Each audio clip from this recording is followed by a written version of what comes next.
हमारे ब्रह्मांड की उत्पत्ति एक रहस्यमय तरीके से हुई है। आज से लगभग 1000 करोड़ साल पहले एक छोटे से एनर्जी का गोला अपने ही अंदर एक सेकंड के करोड़वें हिस्से में ब्लास्ट हो गया और वो एनर्जी चारों तरफ फैल गई, जिससे एक स्पेस का जन्म हुआ और समय अपने अस्तित्व में आ गया। और वो एनर्जी का फॉर्मेशन हुआ जिससे कई एटम्स बने, इलेक्ट्रॉन्स, प्रोटॉन्स और न्यूट्रॉन्स। और ग्रेविटी के चलते ये एटम्स पास पास आने लगे, जिससे तारों और ग्रहों वाला ब्रह्मांड अस्तित्व में आने लगा।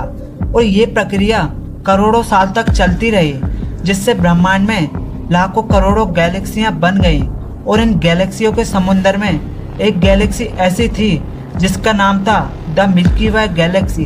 और इस गैलेक्सी के अंदर एक ऐसी दुनिया बनी जिसका नाम था धरती। अब हम ये जानेंगे कि धरती पर जीवन की शुरुआत कैसे हुई और धरती पर इंसान कहाँ से आए। अगर हम साइंस के हिसाब से माने तो साइंस के हिसाब से इंसान की उत्पत्ति एक कोशिकीय जीव बैक्टीरिया द्वारा हुई है।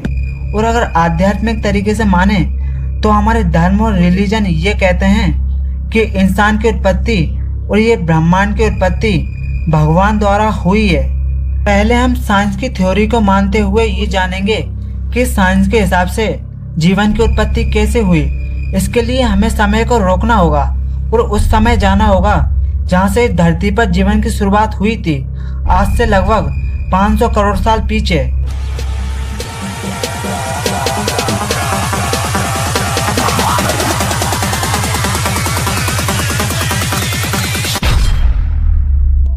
तो आ चुके हैं हम 500 करोड़ साल पीछे और इस ब्रह्मांड में सिर्फ अभी गैस और हाइड्रोजन से बने तारे मौजूद हैं। लेकिन इस ब्रह्मांड में छोटे छोटे धूल जैसे दिखने वाले एस्ट्रॉइड के टुकड़े ये गुरुत्वाकर्षण के कारण आपस में जुड़ रहे हैं। और ये एस्ट्रॉइड के टुकड़े गुरुत्वाकर्षण के कारण आपस में जुड़ गए, जिससे कई सॉलिड प्लैनेट्स और ग्रह बने।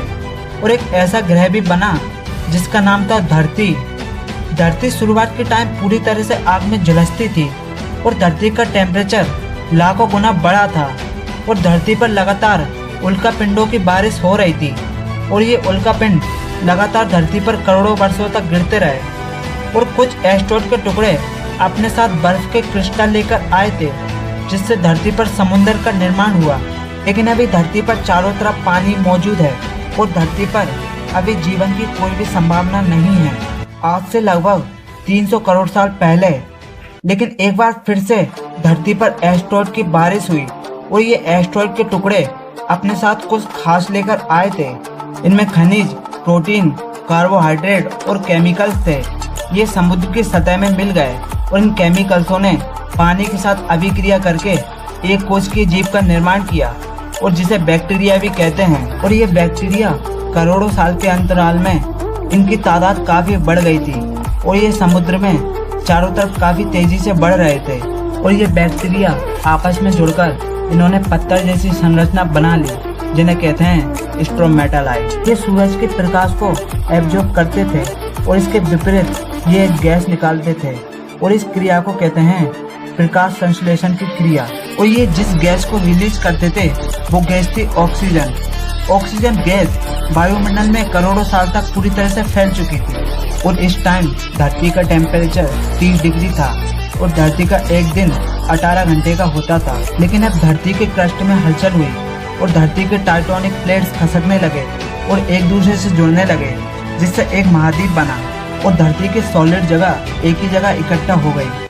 75 करोड़ साल पहले धरती 2 भागों में बट गई और ज्वालामुखी विस्फोट से कार्बन डाइऑक्साइड गैस निकली जो धरती के वायुमंडल में जमा हो गई और धरती पर एसिड रेन यानी अम्लीय वर्षा होने लगी और कार्बन डाइऑक्साइड चट्टानों पर जमा हो गई, जिससे कई आइसलैंड बने।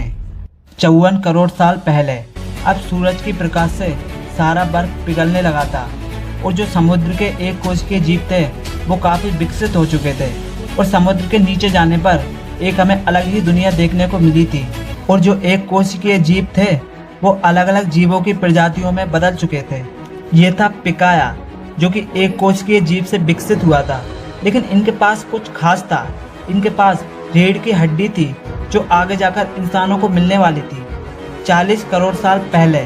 लेकिन अभी धरती पर कोई जमीनी जीव नहीं था, क्योंकि धरती के वायुमंडल में ओजोन लेयर नहीं थी जो सूरज से आने वाली रेडिएशन से धरती के जीवों को बचा सके। लेकिन जो धरती के वायुमंडल में ऑक्सीजन थी वो यूवी लेयर को सोखकर ओजोन लेयर बनाने लगी, जिससे धरती पर शैवाल फल फूल सकें, जो कि जीवन के लिए बहुत ही आवश्यक था।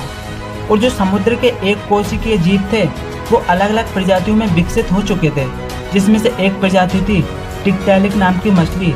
इस मछली ने काफ़ी समय अंतराल के बाद समुद्र से बाहर आने का निर्णय लिया और ये जीव पानी से बाहर आकर धरती पर ज़्यादा समय बिताने लगा, जिससे इसके काफ़ी अंग विकसित हो गए और ये पूरी तरह से धरती पर रहने वाले जानवर बन चुके थे। और ये थे टेट्रापॉड्स। 36 करोड़ साल पहले ये जीव आगे चलकर कई अलग अलग प्रजातियों में विकसित होने वाले थे और वो थे डायनासोर्स और मैमल्स। लेकिन अब फिर से धरती का वातावरण बदलने लगा और ज्वालामुखी विस्फोट के कारण धरती का टेम्परेचर बढ़ गया, जिससे सूखा और अकाल पड़ने लगा और पेड़ पौधे और धरती के जीवों की 95% प्रजातियां खत्म हो गई। और जो 5% जीव बचे थे वो गर्मी से बचने के लिए जमीन के नीचे चले गए। 20 करोड़ साल पहले अब धरती का वातावरण काफ़ी हद तक नॉर्मल हो चुका है और धरती पर नए नए पेड़ पौधे उग चुके हैं और धरती के जो 5% जीवों की प्रजातियां बची थीं वो भी अलग अलग प्रजातियों में विकसित हो चुकी थी। और वो प्रजातियां थीं डायनासोर्स और मैमल्स की, जो कि धरती पर रहने वाला जीव बन चुका था। अब धरती का वातावरण पूरी तरह से नॉर्मल हो चुका है और धरती पर अभी सिर्फ डायनासोरों का राज है। डायनासोरों की काफ़ी अलग अलग प्रजातियां थीं। कुछ डायनासोर शाकाहारी थे जो कि पेड़ पौधे खाते थे और कई डायनासोर काफ़ी हिंसक थे जो आपस में एक दूसरे को ही खाते थे। और कुछ डायनासोर उड़ने वाले थे। इन डायनासोरों ने धरती पर लगभग 11 करोड़ साल तक राज किया था। लेकिन अब डायनासोरों के लिए बुरा वक्त आने वाला था। 6000 करोड़ साल पहले आसमान से एक एस्ट्रॉयड धरती की तरफ काफ़ी तेज़ी से बढ़ रहा था, लगभग 70,000 किलोमीटर की रफ्तार से। धरती के ग्रेविटी के कारण ये एक आग के गोले में बदल गया और ये धरती के सतह से टकराया, जिससे काफ़ी दूर तक विस्फोट हुआ। और धरती पर जो बड़े बड़े डायनासोर्स थे वो इसकी रेडिएशन से अंधे हो चुके थे और धरती का जंगल पूरी तरह से आग में जल चुका था और धरती का 25 किलो से ज़्यादा वजन वाला जीव खत्म हो चुका था।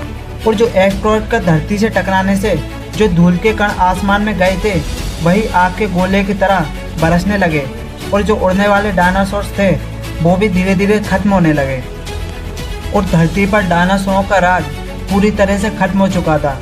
धरती डायनासोरों से पूरी तरह से मुक्त हो चुकी थी। अब हम अगली वीडियो में ये जानेंगे कि डायनासोरों के बाद इंसान धरती पर कैसे आए।